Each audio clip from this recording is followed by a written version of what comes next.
the first scientist tó kọ́ discover yìí pé gbogbo planet yìí wọn kì í dúró sójú kan wọ́n máa rotate orbit wọn even earth power yìí Nicholas Copernicus ni ó discover ẹ̀ ní 1543 that is 482 years talukuran ti sọ ní 1000 years ago ní Quran 21 verse 33 gbọ́ irin ta máa fi ń kọ́lé àbí ta máa ń melt sódì nǹkan mìíràn tún fẹ́ Ernst Chladni ní 1794 that is 231 years òun ló kọ́ discover yìí pé kò kí ń form nínú earth yìí ó jábọ́ látinú space látinú sọ́mọ̀ ni mọ̀ṣálá alukuran ti sọ fún wa láti 1000 years ago ní Quran 57 verse 25 yàtúgbọ́ òṣùpá ò ní ìmọ́lẹ̀ tó máa ń tọ̀ fún wa lálẹ́ ó máa ń gba ìmọ́lẹ̀ látara ọ̀run ni ó máa ń reflect ìmọ́lẹ̀ ọ̀run fún wa lálẹ́ ni ẹni tó kọ́kọ́ sọ òun ni Galileo Galilei ní 1609 that is 416 years ago alukuran ti sọ fún wa over 1000 years ago ní Quran 10 verse 5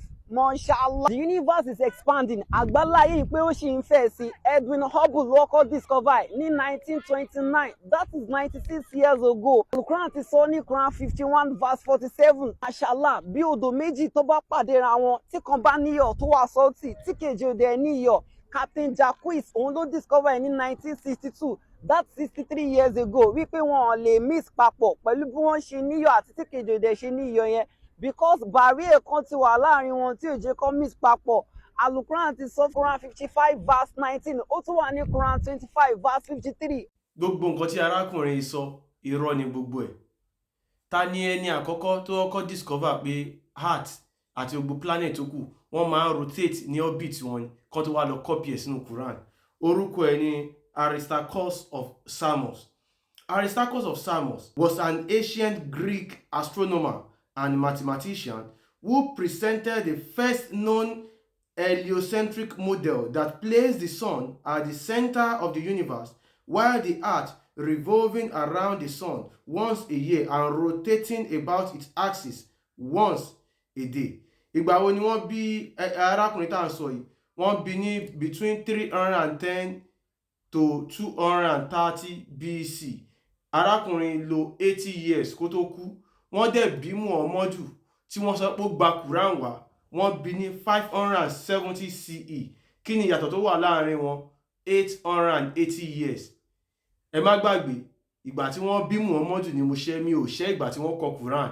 So 880 years ló ti wà láàrin arákùnrin yẹn àti ìgbà tí wọ́n bí Muhammadu. Ó túmọ̀ sí pé áyà yẹn nínú Quran wọ́n lọ jí kọ́ ni wọ́n lọ kọ́ ni. Ẹlẹ́ẹ̀kejì wípé irin fall from space tó ń pè ní meteorite tó ń fall from space wípé Quran ló discover irọ́ ni àwọn kan ló discover tó fi copy ẹ̀ sínú Quran.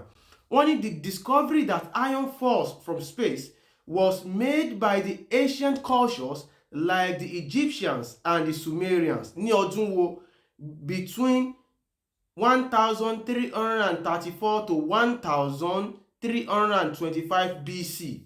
That is around 1894 years kí wọ́n tó bí Muhammadu. Ẹlẹ́ẹ̀kẹta wípé òṣùpá kò ní ìmọ́lẹ̀ rárá ó máa ń gba ìmọ́lẹ̀ láti ara oòrùn tó máa ń tàn sáwá tá a wà lórílẹ̀ ayé ni. Wọ́n ní Quran ló kọ́kọ́ sọ kí scientists kan tó discover irọ́ ni.